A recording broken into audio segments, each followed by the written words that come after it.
Welcome back to another episode of Can It Play at 4K. Today we're looking at Watch Dogs 2 with a GTX 1080 on PC. And yeah, this game is a really compelling and interesting game considering I expected it to be like the first Watch Dogs, which was not so good.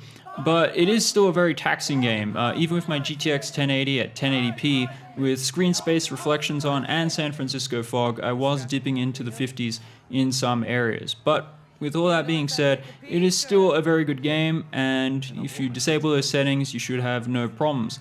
So I'm going to show you what happens when you play the game on Ultra with all the settings pretty much maxed out except for anti-aliasing, because we don't need that. So let's get right into it.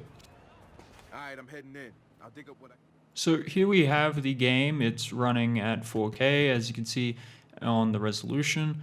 And when we go to the quality settings, we have geometry on Ultra, extra details on 20%, terrain on Ultra, vegetation on Ultra, texture resolution Ultra, texture filtering Ultra, shadows Ultra, headlight shadows we're going to turn all the way up to 4 cars, which is the max setting, water on high, which is the max setting, reflections high, screen space reflections on Ultra, San Francisco fog, depth of field on, turn motion blur off because I think it looks awful. Bloom on, HBAO, and we got rid of temporal filtering and any sort of anti-aliasing since those affect 4K and they're not really needed.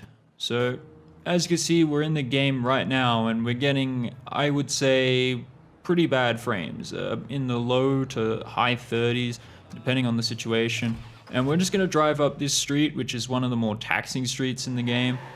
And you'll see that we're getting kind of the console experience, which is 30 frames per second. If you were to play this on PS4 Pro, this is what you would be getting, but obviously not a true 4K since it is upscaled. But this is true 4K, so we're getting, I guess, the best experience that you can.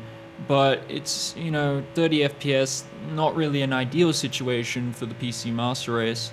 And as you can see, when we hit these more taxing areas where you've got more of the city going on, you're going to get into those low 20s, and that's particularly not something that we really want. So I'm just going to let this run through the rest of this street, and then we'll switch to the settings that I found to be the best in terms of quality and making a good frame rate still so you can play this game. Now I'll say this, when you're playing a game like this, which is like GTA 5 or Watch Dogs, really a third person open world game, you don't particularly need a constant 60 FPS like you would in a game like CSGO or Rainbow Six Siege or whatever it is, or even Dota 2. And because of that, we can kind of sacrifice some things for quality, as you're going to see coming up. So let's go straight into the settings that I picked for this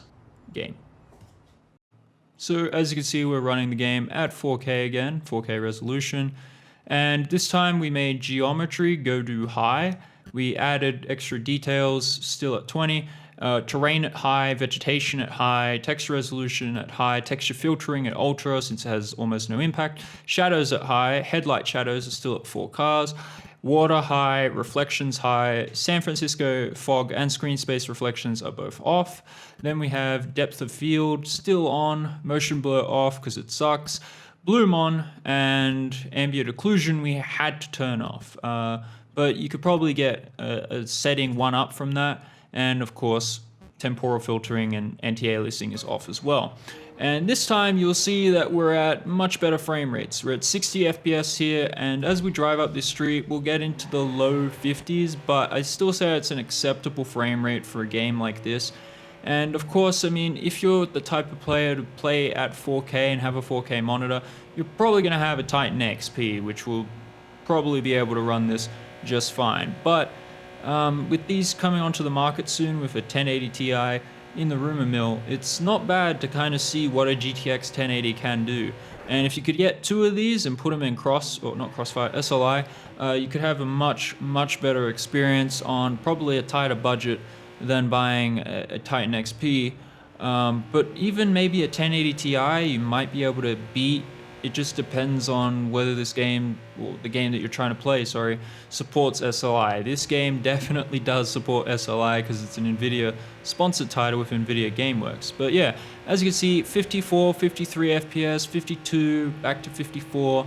So we're in the mid 50s, and in some streets we actually hit around about 60 or 70 FPS. So this street is kind of just an anomaly, I guess, within the game, because most of the time you're not going to be on this street. It's the most taxing street in the game, I guess, and because of that you're not going to be having that kind of experience all the time.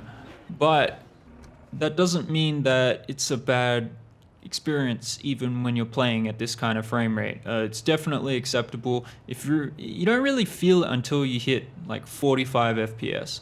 So because of that, I wanted to show you guys some mission gameplay footage, so you guys can kind of get a feel for how the game runs when you're in a mission and things like that. So I'll just leave you with that. Thanks for watching, guys. Like, comment, and subscribe. As always, if you want to see more videos like this, leave me a suggestion for a game that I should do next on this series, and I'll catch you in the next video.